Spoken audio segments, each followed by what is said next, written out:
O que Moisés encontrou no Monte Sinai? Foi Deus? Ou foi alguém? Ou alguma outra coisa? Deus é claramente uma entidade que não é desta terra. E, por definição, um extraterrestre. De onde é que ele vem? Nós precisamos reconhecer que quando os antigos estão falando de Deus, não há outro termo que nós possamos usar para descrever essas experiências, a não ser como extraterrestre. Nos textos antigos da Suméria, existem descrições de seres que desceram dos céus e que se chamavam Anunnakis. A palavra Anunnaki significa aqueles que vieram dos céus. Ela diz, literalmente, que esses seres desceram dos céus em veículos voadores. E nós encontramos descrições e também imagens dos Anunnakis. E podemos vê-los em estátuas e em gravações. E é mesmo muito interessante ver que esses seres parecem ser viajantes espaciais modernos com trajes estranhos. Alguns usam relógios de pulso, eles vestem botas e capacetes, mas, acima de tudo, asas. E sempre foram descritos ou retratados flutuando acima de todas as pessoas comuns. Então, a pergunta é, quem eram os Anunnakis? De acordo com a hipótese do astronauta antigo, eles eram viajantes espaciais que visitaram a Terra num passado remoto. Para mim, quando eu leio o Gênesis, é exatamente a ideia de uma visitação extraterrestre. Tenho certeza de que há um Deus, não há dúvida disso, que há um poder superior. Mas em algum ponto da história, extraterrestres vieram a este planeta, nos criaram, talvez até terraformaram o planeta para que fosse adaptável à vida. Quando lemos os mitos de criação pelo mundo, uma das coisas que encontramos em todas essas histórias é a ideia de que os deuses buscaram criar um ambiente estável na Terra. A história do Gênesis pode ser vista como um guia passo a passo da terraformação da Terra. No primeiro dia, Deus e os deuses criaram o universo. No segundo dia, os deuses criaram o firmamento. Isso é descrito como uma cúpula ou uma fronteira separando o céu da terra. Depois veio o aparecimento das plantas e dos animais e mais tarde dos seres humanos. Eu sempre disse que a Terra é um planeta de experimentação. É bem possível que os alienígenas decidiram que, com o fim de limpar o planeta, eles precisavam de uma coisa de uma enorme magnitude, como o dilúvio de que a Bíblia fala. O dilúvio teve como fim principalmente erradicar as pessoas que estavam no planeta naquela época. Bom, Deus podia ser o extraterrestre, podia ter criado o dilúvio. É muito possível, é muito provável que, com o fim de erradicar uma espécie que eles podem ter alterado geneticamente e se equivocado, eles precisaram se livrar dela e começar tudo de novo. De fato, Jesus disse, a casa do meu pai tem muitas moradas. E se isso for apenas uma metáfora que sugere que as casas do universo são um conjunto de espécies diferentes, que o universo é fértil em vida e todos pertencemos a isso? Eu cresci ouvindo a minha avó falando sobre alienígenas, sobre Atlântida e todos esses pontos de vista alternativos da história. Essa era a conversa na hora do jantar na minha casa. Isso significa que a criação é ainda mais magnífica do que nos disseram. Porque o divino está permeado através de todo o universo, não só no planeta Terra. Eu acho que é possível que alienígenas antigos tenham visitado o nosso planeta, porque para nós céticos tudo mudou. Por exemplo, nos últimos 12 anos nós olhamos o pequeno caminho do nosso sistema galáctico e até agora encontramos 3.000 planetas. Quando extrapolamos essa possibilidade por todo o sistema galáctico, é estimado que deva haver bilhões de planetas só em nossa galáxia. Então as chances de encontrar vida são extremamente altas. Mas tenho que dizer uma coisa. Se nós podemos ir até lá, por que eles não podem vir até aqui? Precisamos estar abertos para essa possibilidade que a vida neste planeta foi ligada a seres extraterrestres. Por séculos, arqueólogos, teólogos e estudiosos debatem o local e até mesmo a existência do maior de todos os mundos perdidos. O Jardim do Éden da Bíblia. Foi aqui, de acordo com o livro hebraico de Gênesis, que um paraíso uma vez existiu. Um paraíso onde os primeiros seres humanos, Adão e Eva, foram de fato criados por Deus. Quando nós olhamos para o Jardim do Éden, sabemos que há de fato uma descrição física de onde ele era. É dito que 4 rios específicos saíam dele, ou de perto dele. Então podemos de fato procurá-lo. 2 destes rios, os rios Tigre e Eufrates, são bem conhecidos. Eles correm por onde é hoje o Iraque. Os outros 2 rios descritos não são bem conhecidos. Os pesquisadores agora acreditam que o terceiro rio, conhecido como o Rio Karun, atravessa o Irã e se junta ao Eufrates ao norte do Golfo Pérsico. Então, em 2010, imagens de satélite revelaram um rio fóssil, ou um leito seco de rio chamado Wadi Baton, que uma vez fluiu pelo norte da Arábia e também se juntou ao Eufrates. Poderiam esses 2 rios ter sido o local dos rios Pison e Gion? Os rios perdidos mencionados na Bíblia que apontam para a localização real do Jardim do Éden? No livro de Gênesis tem um trecho que diz que 4 rios formam um rio. Então, uma leitura muito atenta indica que quando você junta os 2 rios que estão hoje no Iraque, o Tigre e o Eufrates, com o rio que está no Irã, o Karun, e o rio fóssil na Arábia, você forma um rio, sendo esse o local aproximado ao norte do Golfo Pérsico. E de acordo com a Bíblia, esse único rio corria pelo Jardim do Éden. Então, com base em imagens do local e uma leitura atenta do texto hebraico, eu acho que a localização do Jardim do Éden está sob as águas do Golfo Pérsico e não em terra. Os cientistas acreditam que durante a última idade do gelo, as calotas polares tinham 3 quilômetros de altura. E o nível dos oceanos era 50 metros mais baixo do que é hoje. Estudos recentes sugerem que a área do Golfo Pérsico teria sido uma planície seca e fértil do tamanho da Inglaterra, oferecendo um refúgio ideal para alguns dos primeiros humanos fora da África, cerca de 75 mil anos antes. Mas como as calotas polares derreteram ao longo de milhares de anos, as águas do que é agora o Oceano Índico inundaram a Terra e formaram o Golfo Pérsico. Durante esse longo período, houve pelo menos 3 episódios de inundações muito importantes, onde você veria uma subida de 9 a 12 metros do nível do mar, da noite para o dia. Será que uma grande inundação, talvez a descrita na história bíblica da Arca de Noé, foi mesmo a responsável pelo desaparecimento do chamado Jardim do Éden? Mas que a prova pode ser encontrada ao se estudar textos sumérios antigos. Mesopotâmia. A mais antiga civilização conhecida da Suméria é de 5000 a.C. e seu primeiro assentamento no sul da Mesopotâmia foi chamado Eridu. Os sumérios antigos têm uma história maravilhosa. Eles acreditavam que viviam em uma área que era mais ao sul da Suméria da época. E nós sabemos disso porque eles disseram que saíram do mar. Escritos cuneiformes antigos que sobreviveram em tábuas de argila sugerem que os sumérios foram levados para Eridu por seu deus Enki. Os textos cuneiformes também descrevem uma raça alienígena chamada Anunnaki, que veio à Terra e criou o primeiro homem moderno.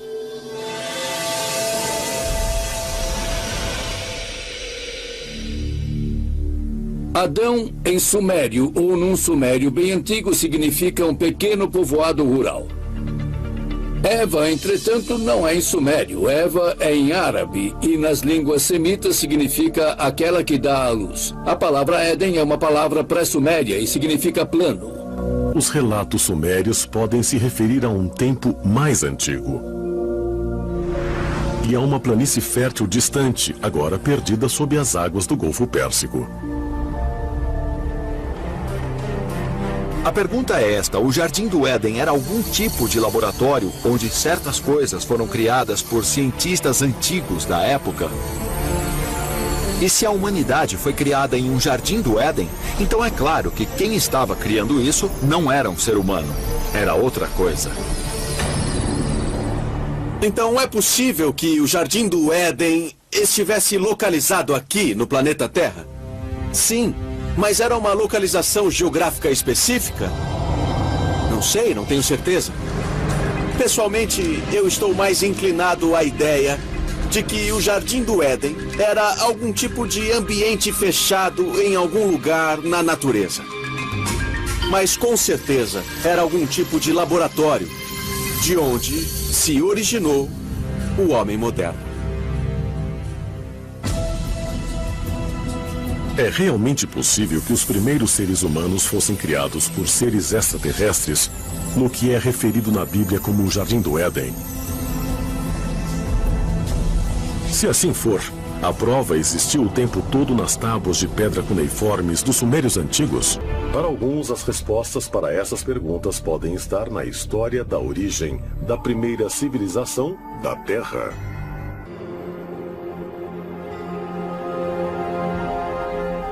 Mossul, Iraque, 1849. Durante a escavação da cidade bíblica de Nínive, uma equipe liderada pelo eminente arqueólogo britânico Austin Henry Layard descobriu as ruínas de Assurbanipal, a antiga biblioteca assíria. Entre as inestimáveis relíquias, Layard encontrou uma série de tábuas em caracteres cuneiformes chamadas Enuma Elish, ou as 7 tábuas da criação. As tábuas são basicamente um texto escrito em colunas de cerca de 20 a 25 centímetros de altura, 15 a 18 centímetros de largura e são feitas de argila. E quando a argila estava quase endurecendo, um escriba usava um estilete para gravar as histórias da nossa existência neste planeta. As 7 tábuas da criação narram a história de um grupo de deuses, os Anunnaki, que vieram do céu para dar origem à raça humana. Os professores, com suas mentes brilhantes, não tinham ideia das viagens espaciais, sem falar nos extraterrestres, e todos eles, sem exceção, fizeram a tradução na crença de que as histórias tratavam do Deus Todo-Poderoso. Nos textos antigos temos, por exemplo, uma palavra como céu. Abrão foi levado para o céu e trazido de volta para a terra. Devíamos trocar a palavra céu pela palavra espaço, para que possa fazer sentido. A partir do que dizem ser uma tradução mais correta desse mito da origem, segundo pesquisadores, os sumérios tinham vários mitos envolvendo o planeta Marte, como o de que os Anunnaki usaram Marte como base para vir para a Terra. E em seguida, os Anunnaki governaram a Terra como deuses extraterrestres. Enquanto a humanidade começava a desenvolver várias civilizações. E um dia, os Anunnaki partiram de volta para o seu planeta. Ou será que não?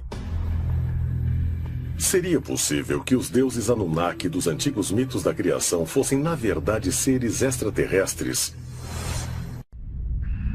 As antigas escrituras nos dizem, por exemplo, que existem 400 mil espécies humanoides espalhadas por todo o cosmos, em diferentes planetas, sistemas solares e até mesmo dimensões.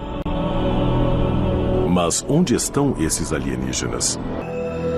Hoje, os cientistas de todo o mundo pararam de esperar e estão agindo para encontrar vida extraterrestre inteligente. Será a tecnologia capaz de comprovar o que nossos ancestrais acreditavam milhares de anos atrás? A maioria dos cientistas da NASA concordam que explorações futuras do espaço vão descobrir vida em outros planetas. Mas elas também poderiam revelar provas de que os deuses da antiguidade eram, na verdade, extraterrestres. Os antigos egípcios acreditavam que de Sírius e de Órion vieram seres na forma de humanos, Osíris e Ísis, que incitaram a raça humana. Essa versão combina metaforicamente com o que sabemos de astrofísica. Sabemos que somos produto de estrelas. Somos literalmente feitos de estrelas.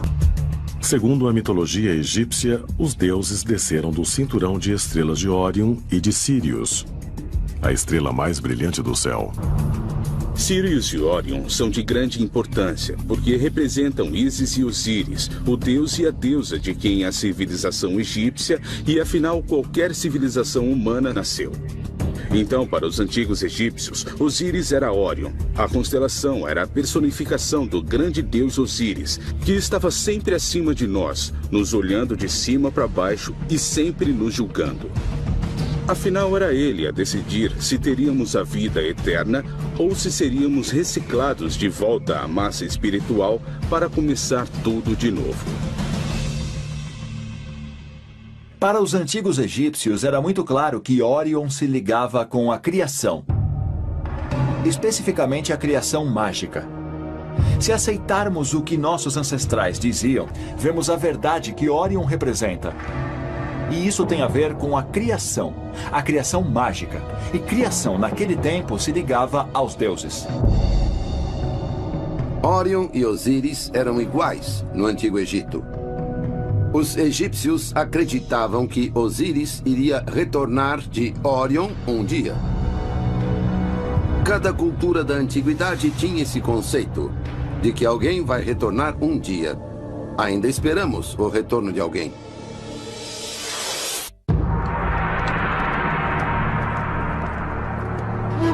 Norte do Iraque, 1849.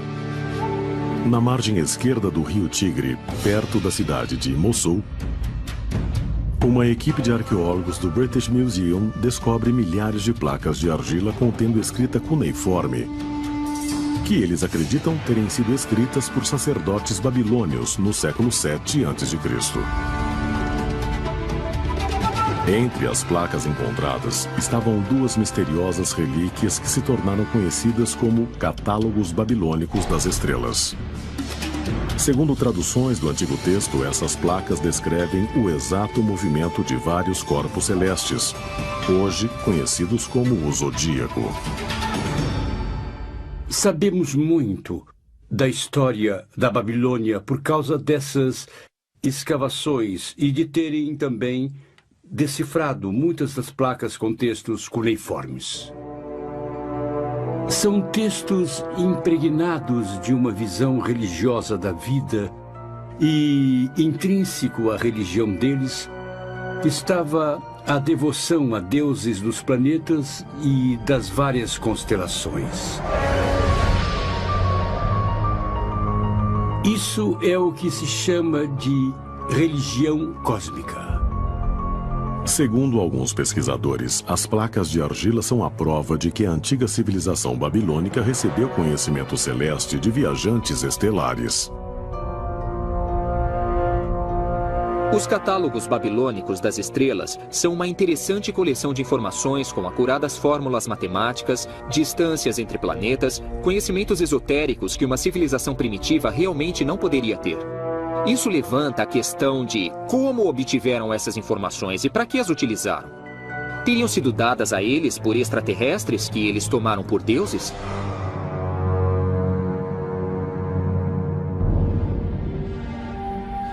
Como em muitas culturas antigas, os babilônios descrevem Órion tanto como constelação quanto como ser supremo. Nos escritos deles, Órion é chamado de o leal pastor dos céus e o Deus-chefe de reinos celestes. Seriam esses registros mais uma prova que liga o homem a seres extraterrestres? Para os babilônios, a constelação de Órion era chamada Sipasi-Ana, que quer dizer pastor de Anu. Normalmente traduziríamos isso por pastor do céu, porque Anu era visto como Deus do céu. Se voltarmos ainda mais, vamos achar uma antiga representação de Órion em forma que mais parece um pássaro e com referência a ele como mensageiro. Será possível que o que temos aqui é uma descrição rudimentar de um tipo de dispositivo de comunicação interestelar? Estariam os católicos babilônicos potencialmente documentando uma antiga estação espacial extraterrestre orbitando a Terra, habitada por antigos alienígenas vindos de Órion?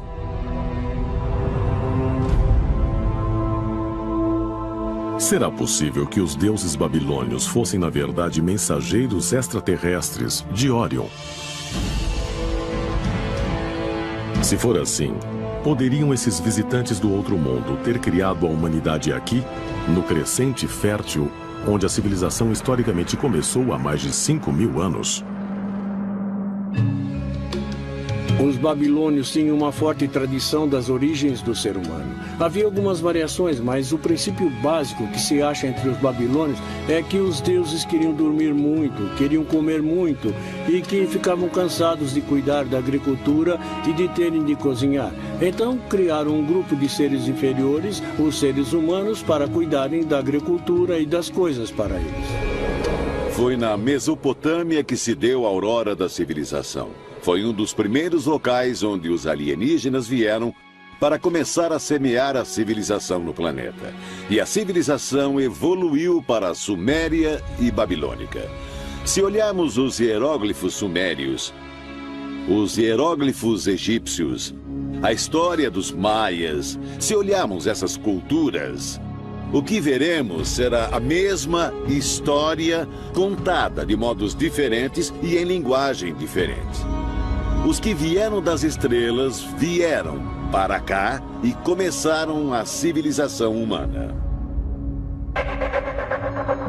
Seriam as histórias sobre as origens na versão babilônica, localizada no berço da civilização, a prova cabal de nossa divina ligação com a constelação de Órion?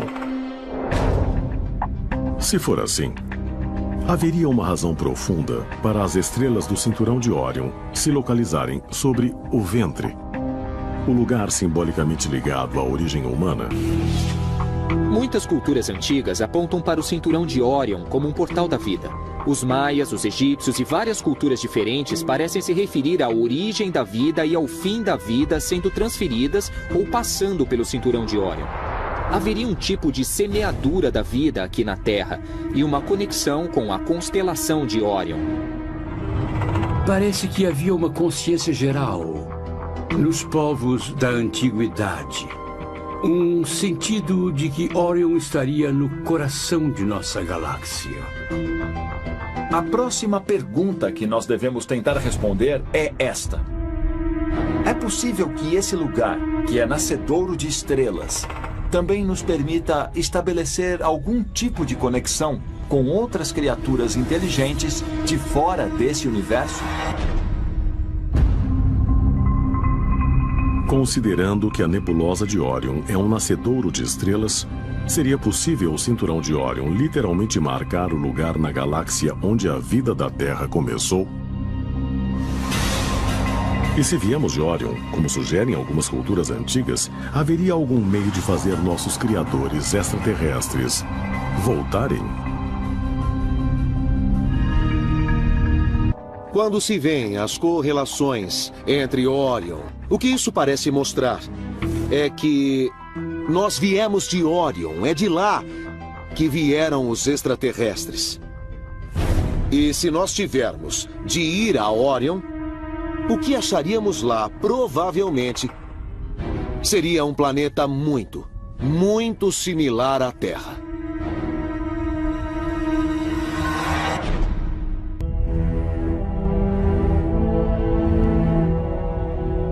– 11 de janeiro de 2006. O telescópio espacial Hubble capturou imagens inéditas da nebulosa de Órion. Uma grande formação estelar a 1.500 anos-luz da Terra. A foto panorâmica revelou mais de 3.000 estrelas em vários estágios de vida e deu aos pesquisadores nova compreensão da formação de objetos celestes e sistemas planetários. Segundo teorizam modernos cientistas, é aí, nessa misteriosa nuvem de poeira e gás, que estrelas e planetas podem ter sido criados há bilhões de anos. Astrônomos se referem a ela como M42, nome não muito charmoso, mas como viveiro de estrelas, onde as estrelas nascem. Então essa parte de Órion está sendo muito estudada pelos astrônomos. É uma região de formação rápida de estrelas. Há estrelas jovens e provavelmente muitos planetas também jovens, formados por gás e poeira cósmica da nuvem que se transforma na nebulosa de Órion.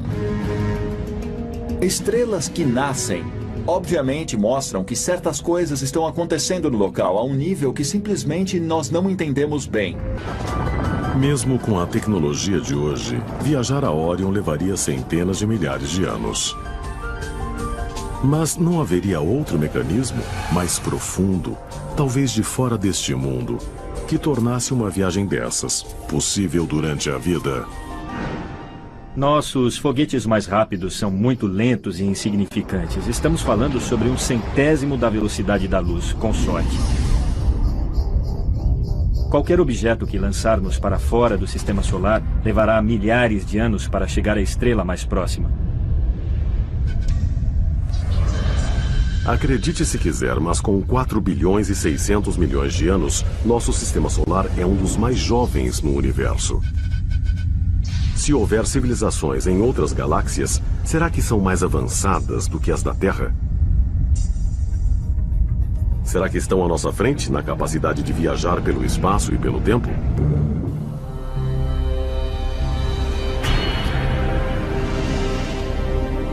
Eu acredito na viagem no tempo. Acho que nada vai ser impossível para nós no futuro. Mesmo o que achamos uma loucura total vai acontecer.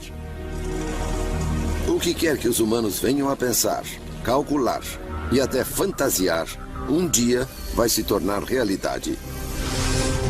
Às vezes eu me pergunto se esses OVNIs não são de viajantes do tempo, da nossa própria espécie do futuro. E se for assim, como chegaremos lá? E o que ou quem vamos encontrar quando chegarmos? Talvez um dia desvendemos o mistério de Órion e revelemos nossa origem celeste por nós mesmos.